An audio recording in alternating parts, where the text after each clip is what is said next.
یہ چھوٹا سا آئلینڈ جو اسلام آباد سے بھی چھوٹا ہے، ایک وقت تھا کہ یہاں پر لوگ بھوک سے مر جایا کرتے تھے، لیکن یہ آج ایشیا کا امیر ترین ملک ہے اور دنیا کے امیر ترین ممالک میں سے ایک ہے۔ آج سے 60 سال پہلے یہاں پر اتنی غربت تھی کہ لوگوں کے پاس کھانے کو پیسے نہیں تھے، لیکن پھر بھی اس شہر کے لوگوں نے کچھ ایسا کیا جس نے اس جگہ کی اور پھر ان لوگوں کی تقدیر بدل کر رکھ دی، اور کچھ ہی سالوں میں یہ کنٹری دنیا کے غریب ترین کنٹریز کی لسٹ سے نکل کر دنیا کے سب سے زیادہ ریچسٹ کنٹریز کی لسٹ میں آ گیا ہے۔ دوستو، آج کی ویڈیو سے آپ کو اتنا تو معلوم ہو جائے گا کہ کیسے کسی صحیح شخص کا چناؤ آپ کے ملک کی تقدیر بدل سکتا ہے، اور آپ جانیں گے کہ سنگاپور آج دنیا کا امیر ترین ملک کیسے بنا ہے۔ دوستو، یونو کی ویڈیوز میں ایک مرتبہ پھر سے خوش آمدید۔ 1959 میں لی کوان یو سنگاپور کے پہلے پریزیڈنٹ بنے تھے۔ اس وقت سنگاپور کی حالت بہت زیادہ خراب تھی، نہ ہی ان کے پاس اپنی آرمی تھی اور نہ ہی ان کے پاس اپنے نیچرل ریسورسز تھے، اور لی کے لیے سب سے بڑا چیلنج یہ تھا کہ اسے ایک ایسے ملک کو اپنے پیروں پر کھڑا کرنا تھا جہاں کے لوگ آپس میں بٹے ہوئے تھے،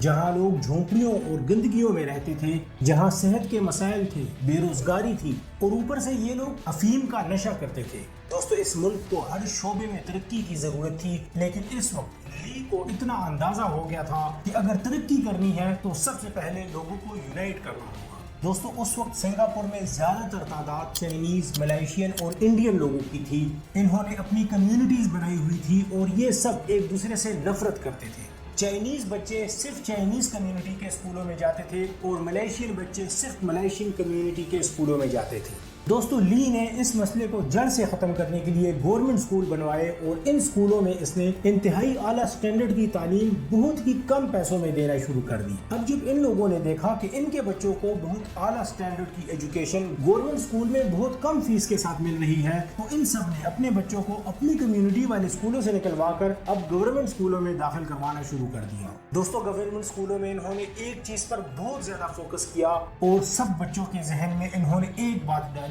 کہ سب لوگ برابر ہیں اور سب ریلیجن بھی بالکل ایکول ہے، ہم نے سب کی عزت کرنی ہے اور ہم سب نے اکٹھا رہنا ہے۔ دوستو، اس کا اثر یہ ہوا کہ وہ لوگ جو کچھ عرصہ پہلے ایک دوسرے کے دشمن تھے، وہ آہستہ آہستہ ایک دوسرے کے دوست بنتے گئے، اور پھر ایک وقت آیا کہ چائنیز لوگ ملائیشین کلچر کے کپڑے بھی پہننے لگے اور ان لوگوں کے فیسٹیولز میں بھی پارٹیسپیٹ کرنے لگے، اور اسی طرح ملائیشین لوگ بھی چائنیز فیسٹیول میں پارٹیسپیٹ کرتے تھے اور ان کے کپڑے بھی پہنتے تھے۔ دوستو، اس وقت لی نے منسٹری آف کلچر کے نام سے ایک ادارہ بھی بنوایا جو یہاں پر رہنے والے سب لوگوں کے کلچر کا بہت زیادہ خیال رکھتا تھا۔ اس کے بعد دوستو، اس نے دوسرا کام یہ کیا کہ ملک کی وہ 70% آبادی جو جھونپڑیوں میں اور گندگیوں کے ڈھیر کے پاس رہتی تھی، اس نے ان کی زندگی کو بہتر کرنے کے لیے ہاؤسنگ اینڈ ڈیولپمنٹ بورڈ بنوایا۔ دوستو، ہاؤسنگ اینڈ ڈیولپمنٹ بورڈ والوں نے زمین خرید کر بہت اونچی اونچی بلڈنگیں بنانا شروع کر دی اور ان جھونپڑیوں میں رہنے والوں کو انہوں نے بہت ہی کم قیمت پر مکان دینا شروع کر دیے۔ جن لوگوں کے پاس پیسے نہیں تھے ان کو انہوں نے لیز پر گھر دیے، لیکن انہوں نے کسی نہ کسی طریقے سے ان جھونپڑیوں کو ختم کیا اور لوگوں کو پکے اور پہلے سے اچھے گھر دے کر ملک سے ان جھونپڑیوں کا خاتمہ کیا۔ دوستو، لی جس وقت پرائم منسٹر بنا تھا اس وقت ملک کی ایک بہت بڑی آبادی بے روزگار تھی۔ اس ملک کے پاس اپنے نیچرل ریسورسز بھی نہیں تھے، ان کے پاس مینوفیکچرنگ انڈسٹریز بھی نہیں تھی، ان کے پاس کچھ بھی نہیں تھا، بس ان کے پاس ایک چیز تھی کہ یہ ملک شپنگ ہب تھا۔ ملک کی بے روزگاری کو ختم کرنے کے لیے اس نے اعلان کیا کہ باہر ممالک سے جو لوگ بھی یہاں پر آ کر مینوفیکچرنگ انڈسٹریز لگا کر پیسے انویسٹ کریں گے، ان کا انڈسٹری کے حساب سے 5 یا 10 سال تک ٹیکس بالکل معاف ہوگا۔ اس وقت بہت سے لوگ آئے اور انہوں نے یہاں پر انڈسٹریاں کھول لی، کیونکہ انویسٹرز جانتے تھے کہ شپنگ ہب ہونے کی وجہ سے یہاں پر بننے والا مال پوری دنیا میں جائے گا۔ اس کے بعد انہوں نے ہائی ٹیک انڈسٹریز پر بھی توجہ دی اور انہیں بھی بہت کم ٹیکس کے لالچ میں اپنے ملک کی طرف اٹریکٹ کیا۔ اسی طرح اس ملک کی بے روزگاری کم ہوتے ہوتے آخر بالکل ختم ہو گئی، اور بے روزگاری ختم کرنے کے بعد پھر اس نے اپنے ملک کی عوام پر کچھ اس طرح سے کام کیا کہ انہیں مزدوریوں سے آہستہ آہستہ نکال کر بزنس کی طرف یہ لے کر آئے، اور اس طرح ملک کی اکانومی بہتر ہونے لگی۔